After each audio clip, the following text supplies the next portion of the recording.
Yo, what's going on guys, Max here, and today I'll be showing you guys how to get high kill wins in Fortnite on PS4.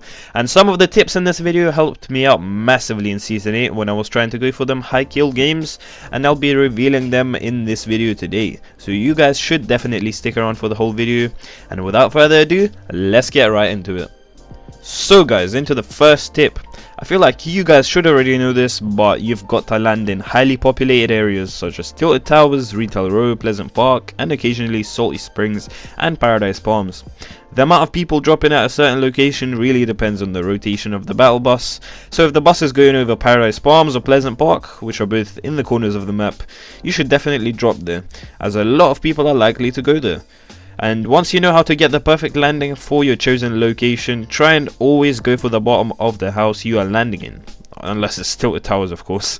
This is because you are much more likely to get an SMG or a shotgun from floor spawn than a chest, and once you have that gun advantage you can start going out and killing people for their materials and shield.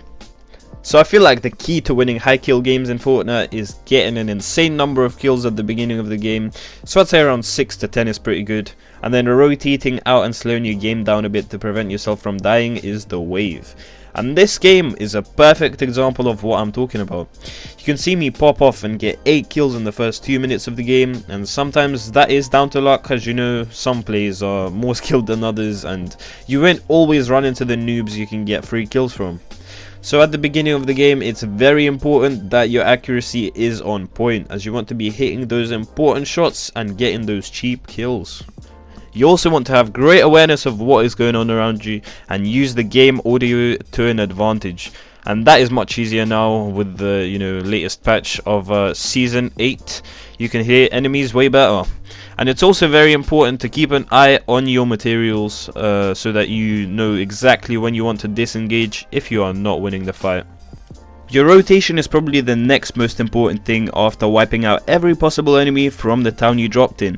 It's important that you know where people will usually go, as you'll be able to pick off all teams from nearby towns. And some people spend a long time looting, so it's pretty easy to catch them off guard and kill them.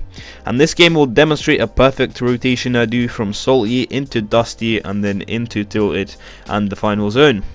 Mobility items such as Rift-to-goes and quad crashers or hoverboards are recommended for this, of course.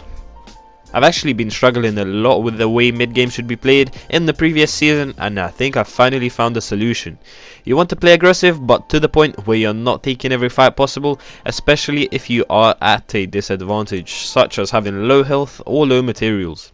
If however you still decide to go for the clout and the kills, you need to be good enough to take next to no damage if you're on low health and build every time you shoot somebody in shotgun fights. And luckily enough, I don't get into that situation in this game. Well, not during the mid game anyway. You'll see something getting like pretty close in the end. And anyways, back to the tips. If you have launch pads on you, you need to utilize them and drop on people's heads whenever you get the chance. You're also very likely to get into lots of third-party fights, which are basically fights where more than 2 teams are involved, and you want to play those situations very carefully and be very aware of where your enemies are to stay alive. I am now going to reveal the 2 secret weapons that are probably very unexpected, and not a lot of people use these to their max potential. The first item is the sniper rifle. No matter whether it's heavy or the suppressed one, it can be used to get cheap kills from a distance on people who love to sit still, and this is the case with most players in team-based game modes like duos or squads. The heavy sniper can also destroy any type of wall, which you can then replace and edit to get an easy kill on your opponent if they're hiding in a 1x1, and this technique still catches a lot of people off guard, as it only takes 1 shot to blow the wall away. And the second secret item is the glider redeploy. It has so much utility, like you can use it to avoid taking stupid fall damage, drop on people's heads for easier limbs, or simply be used to fly to the next zone. And I actually watch a lot of the high-end pub stompers of Fortnite, and many of them use redeploy in things like solo squads or solos in general. So there's going to be many instances when you're playing so aggressive that you forget that the next safe zone is like halfway across the map.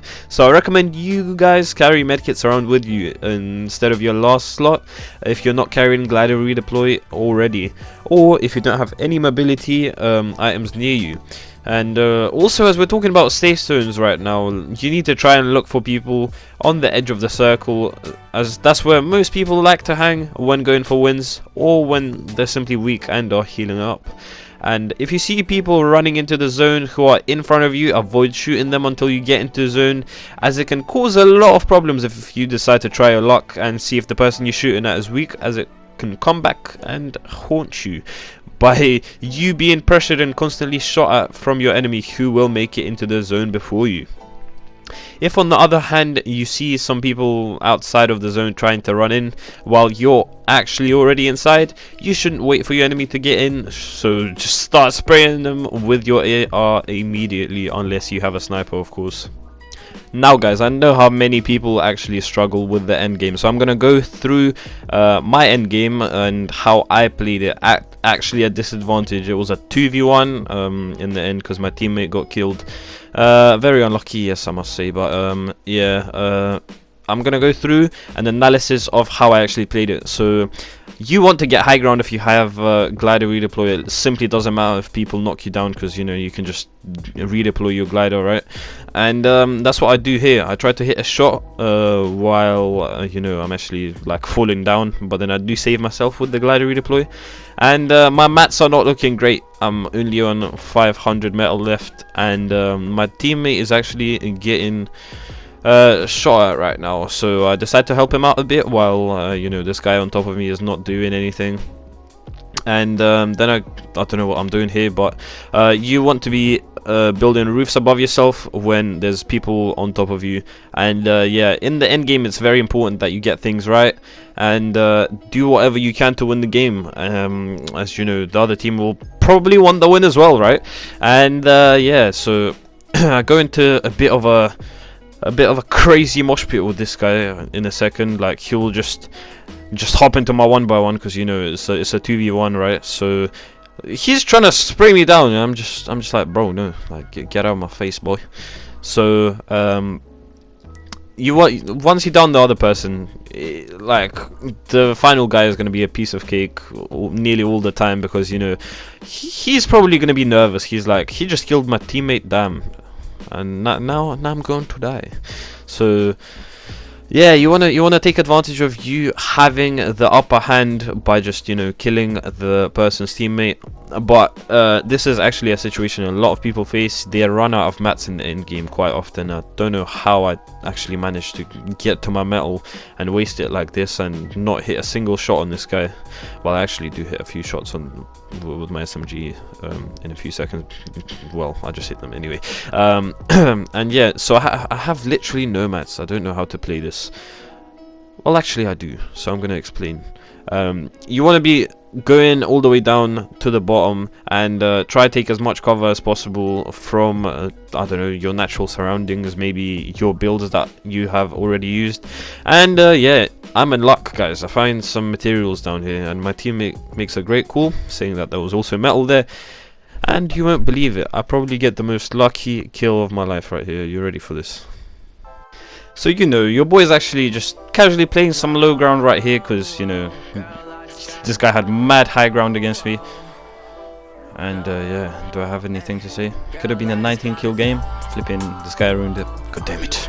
Anyway, I hope you guys enjoyed the tutorial, and if you did and it did help you out, please leave a like and subscribe and turn on the notifications to become part of the family and never miss an upload ever again. And yeah, on that note, I am out, guys. Peace.